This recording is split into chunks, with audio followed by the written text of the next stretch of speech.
60% of Americans have received at least one shot. We are vaccinating 30 Europeans every second. We're on track for the second year of this pandemic to be far more deadly than the first.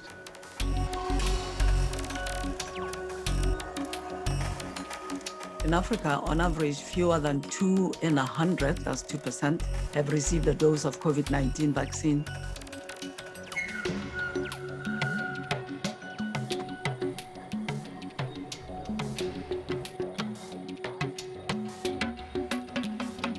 South Africa, India, and more than 100 other countries have said we need a waiver.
It has been a tough time for the last 3 months.